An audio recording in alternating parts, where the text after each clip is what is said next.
ऋचा, सिद्धार्थ, राधिका और सौरभ एक ऐसे ही हॉलिडे पे निकले जहां उनकी एक्सपेक्टेशंस थी कि इस डार्क बंगलो में उनके साथ कुछ न कुछ मजेदार जरूर होगा, क्योंकि लोगों ने इस डार्क बंगलो के हॉन्टेड होने की बहुत कहानियां उन्हें बता रखी थी। जनरली लोग ऐसे सफर पे रास्ते भर गाने गाते हुए, अंताक्षरी खेलते हुए जाते हैं, लेकिन ये चार दोस्त भूत प्रेतों की बातें करते हुए जा रहे थे। जैसे जैसे ये डार्क बंगलो की तरफ जा रहे थे, जंगल और घना होता जा रहा था और आवाजें बढ़ती जा रही थी। डार्क बंगलो पहुंचते पहुंचते अंधेरा हो गया था। ये डार्क बंगलो रात के अंधेरे में देखने में इतना डरावना लग रहा था कि कोई भी इसको हॉन्टेड बोल दे, और ये चारों गए ही थे इसी तलाश में। गिनती के सिर्फ 5 ही कमरे थे इस डार्क बंगलो में, और एक एक कमरा आज के जमाने के 2 BHK के बराबर था। पुराने जमाने के पलंग, ड्रेसिंग टेबल और कमरे में लगी बड़ी बड़ी पेंटिंग्स अपने आप में न जाने कितने राज छिपाए थी। रात को डिनर खत्म कर चारों दोस्त बाहर ही बॉनफायर जला के बैठे थे। बातें करते करते रात के 11:30 बज गए।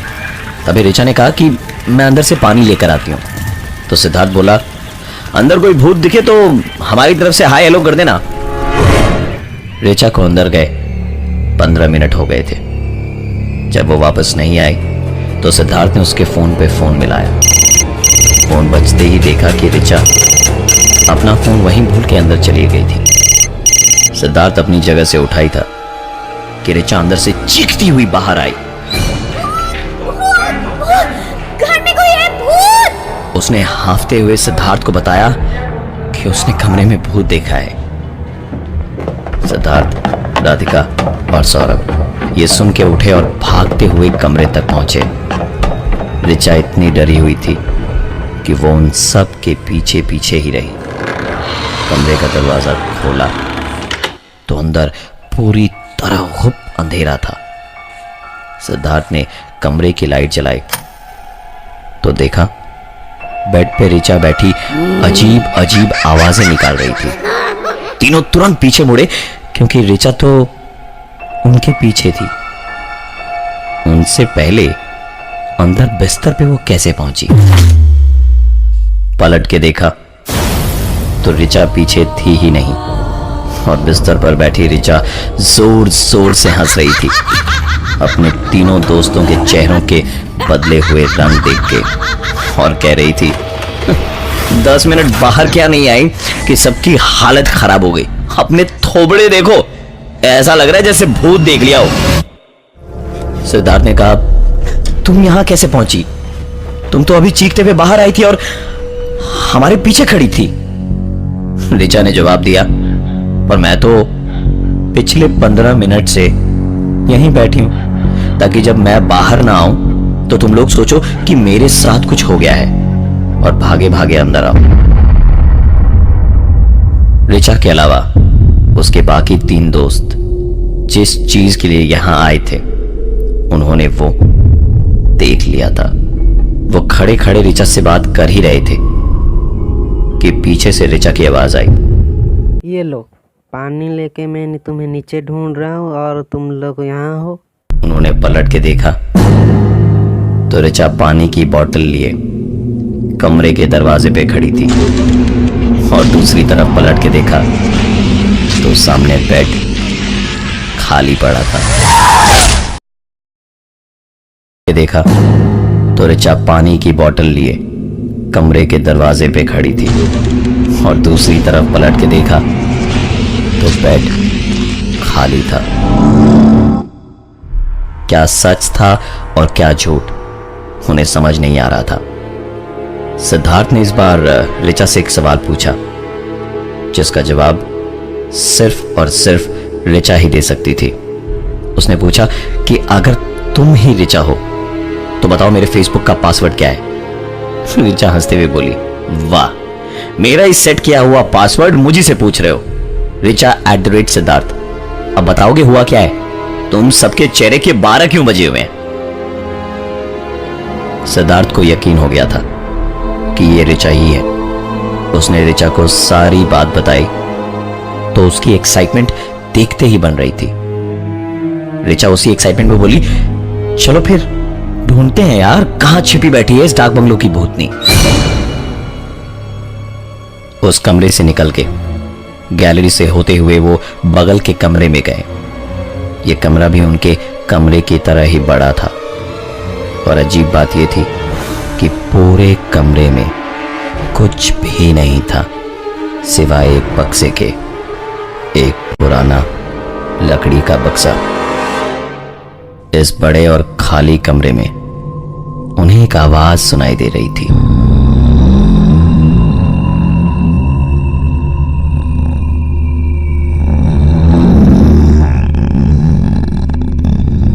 सुनकर ऐसा लग रहा था जैसे आवाज बक्से के अंदर से आ रही हो, और जैसे जैसे उस बक्से के नजदीक वो जा रहे थे आवाज धीरे धीरे बढ़ती जा रही थी। सिद्धार्थ ने कहा, तुम लोग यार ऐसे ही डर रहे हो, कोई जानवर वानवर होगा अंदर में, मैं अभी खोल के देखता हूं। दोस्तों के मना करने के बावजूद सिद्धार्थ ने वो बक्सा खोला।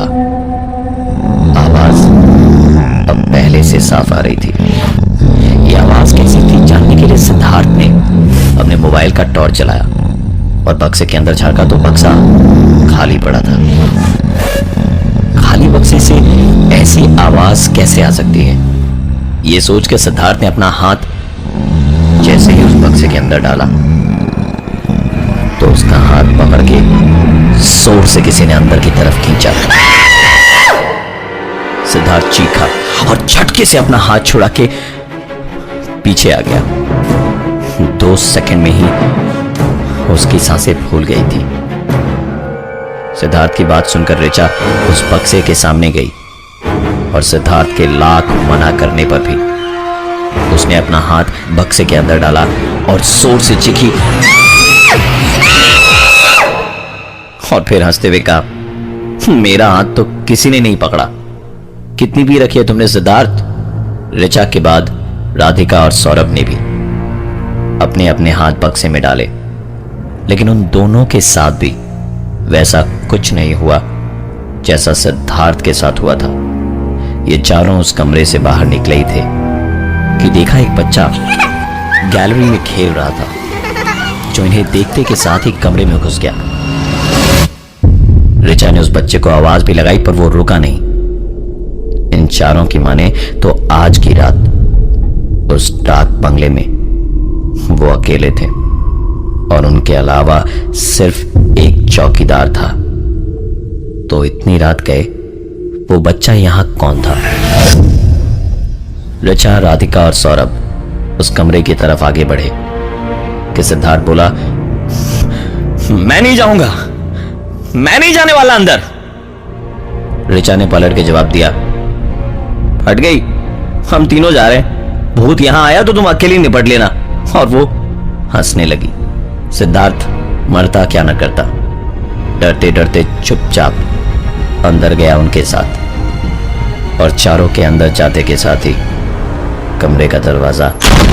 सिद्धार्थ, राधिका और सौरभ इस डाक बंगलों में आए थे भूत प्रेतों की तलाश में, और अब वो भूत प्रेत उनके साथ खेल रहे थे। इस डाक बंगलों में उन चारों के अलावा सिर्फ वहां का चौकीदार था, और ऐसे में एक बच्चे को कमरे के अंदर घुसता देख उसके पीछे पीछे उस कमरे में चारों घुसे तो उनके घुसते के साथ ही कमरे का दरवाजा, पूरे कमरे में अंधेरा था और उसी अंधेरे में चारों यहां से बाहर निकलने का दरवाजा ढूंढ रहे थे।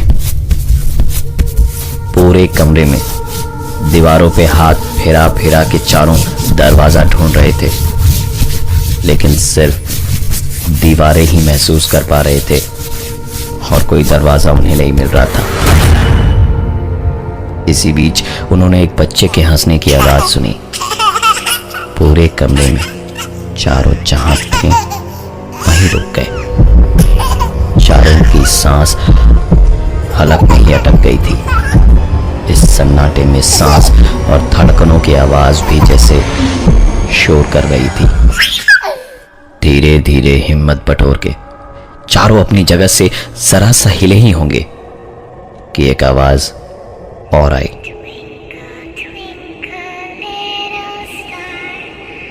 सौरभ ने अपने मोबाइल का टॉर्च चला के पूरे कमरे में घुमाया तो देखा कोने में एक खिलौना रखा था जिससे ये आवाज आ रही थी।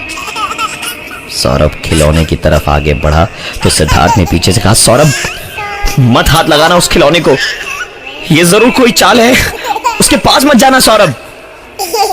सिद्धार्थ की बातों को अनसुना करके सौरभ आगे बढ़ा और उस खिलौने को उठाकर उसकी चाबी निकाल दी।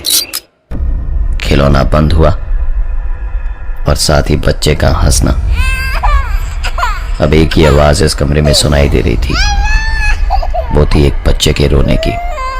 सौरभ ने फिर से खिलौने में चाबी भर के उससे चला दिया। बच्चे की दोबारा हंसने की आवाज आने लगी और साथ ही एक आवाज और आई। चारों तुरंत वहां से भागते हुए बाहर निकले और गैलरी से जा ही रहे थे कि चौकीदार से टकराए। चौकीदार ने कहा, ये पहली बार नहीं है कि कोई ऐसे भागते और हांफते हुए मुझे इस डाक बंगलों में दिखाई दिया हो। बच्चा देखा या औरत या फिर किसी आदमी को? चारों के पास जवाब तो था पर बोल कुछ भी नहीं पा रहे थे। इस बार चौकीदार ने बोलना शुरू किया। यहां 10 साल पहले एक साहब आए थे अपनी बीवी और बच्चे के साथ। बच्चा दिन भर एक खिलौना लिए खेलता रहता था और मियां बीवी झगड़ते रहते थे। एक दिन हद से ज्यादा बात बढ़ गई और मैंने अपनी बीवी और बच्चे को मार के सुसाइड कर लिया।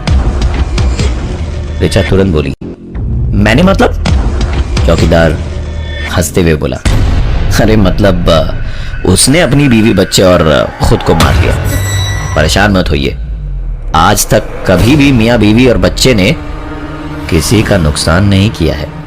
कोई दरवाजा खटखटाए या आवाज लगाए तो बिना नाम पूछे खोलिएगा मत। अब जाइए और आराम से सो जाइए। चारों वहां से आगे बढ़े ही थे कि ऋचा ने पलट के देखा, चौकीदार उसी बच्चे को गोदी में खिलाता हुआ जा रहा था। ऋचा डरते डरते बोली, वो देखो। सबने पलट के देखा तो सिर्फ चौकीदार ही एक कमरे में उन्हें घुसता हुआ दिखाई दिया। ऋचा के बार बार जिद करने पर सभी उस कमरे में गए। ये कमरा डाक बंगलों के बाकी सभी कमरों से बिल्कुल अलग था। कमरा बहुत साफ सुथरा था, रोशनी से जगमग कर रहा था और कमरे के अंदर बड़ी बड़ी पेंटिंग्स थी और एक डाइनिंग टेबल भी। चारों इस कमरे को आंख भर के देख ही रहे थे कि ठीक उसी वक्त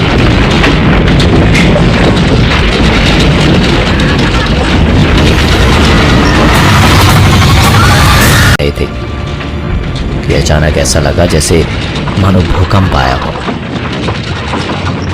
डर से चारों उसी डाइनिंग टेबल के नीचे लेट गए, अपनी आंखें जमीन की तरफ करते हुए।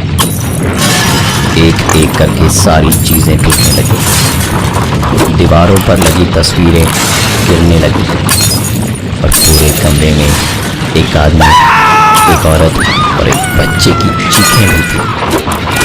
ये चीखें अगले 5 सेकंड में इतनी तेज हो गई मानो सब कुछ ठीक उनके बगल में हो रहा हो।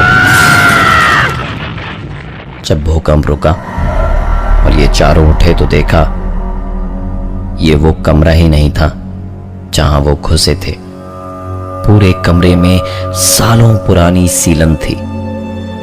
कमरा कमरा ही नहीं था, कमरा पुराने टूटे फूटे फर्नीचर से भरा पड़ा था और एक सड़न और सीलन की मिली जुली बदबू उस कमरे को और भयानक बना रही थी। चारों की ये सब देखकर हालत इतनी खराब थी कि कड़ाके की सर्दी में भी पसीने से भीग गए थे। आव देखा ना ताव तुरंत डाक बंगलों के बाहर दौड़ लगाई। कमरे में बैग वैग सब भूल के सिर्फ जान बचाने की होड़ थी। गैलरी में से दौड़ के निकल ही रहे थे कि अंधेरे में सिद्धार्थ के कदम किसी चीज से लड़खड़ाए और वो गिर पड़ा। उसने टॉर्च की रोशनी में देखा तो ऋचा की डेड बॉडी पड़ी थी। लेकिन तभी ऋचा भी वहां दौड़ती हुई आई और अपनी ही डेड बॉडी देखकर उसने सिद्धार्थ से कहा, डोंट बिलीव यार, सब कुछ झूठ है, भागो यहां से। चारों दोस्त भागकर गाड़ी में बैठे ही थे। गाड़ी लाख कोशिशों के बाद भी स्टार्ट नहीं हो रही थी कि तभी सिद्धार्थ ने रियर व्यू मिरर में देखा कि ऋचा उनकी गाड़ी के पीछे दौड़ते हुए आ रही थी और चिल्ला रही थी, अरे मुझे भूतों के बीच छोड़ के कहां भाग रहे हो। सिद्धार्थ की कुछ समझ नहीं आ रहा था कि वो किस पर विश्वास करे, क्योंकि गाड़ी में उसके ठीक बगल में बैठी हुई ऋचा उससे गाड़ी जल्दी स्टार्ट करने के लिए और यहां से भागने को कह रही थी कि तभी सिद्धार्थ ने पलट के ऋचा से पूछा, मेरा फेसबुक पासवर्ड क्या है। ऋचा इस बार कुछ नहीं बोली। सिद्धार्थ फिर चिल्लाया, मेरा फेसबुक पासवर्ड क्या है। ऋचा ने कहा, मुझे कहां से मालूम होगा तुम्हारा फेसबुक पासवर्ड। ऋचा का ये जवाब सुनकर तीनों गाड़ी से उतरे और बाहर खड़ी ऋचा के पास जाकर सिद्धार्थ ने पूछा, तुम बताओ मेरा फेसबुक पासवर्ड क्या है। हांफती हुई ऋचा ने कहा, यहां जान पे बनी पड़ी और तुम्हें फेसबुक पासवर्ड की पड़ी है। सिद्धार्थ ने कहा, तुम बातें मत बनाओ, बस मेरा पासवर्ड बताओ। इस बार ऋचा ने कहा, ऋचा @सिद्धार्थ। जवाब सुनकर उन्हें यकीन हो गया था कि यह असली ऋचा ही है। दबे कदमों के साथ जब वो गाड़ी की तरफ गए तो देखा वहां बैठी ऋचा अब वहां नहीं थी। सिद्धार्थ ने तुरंत गाड़ी स्टार्ट करी और उसके बाद उसकी गाड़ी घर आकर के ही रुकी। लाइफ में उनकी सारी चीजें धीरे धीरे बदली। नहीं बदली तो सिद्धार्थ की ऋचा से बात बात पर अपने फेसबुक पासवर्ड पूछने की आदत।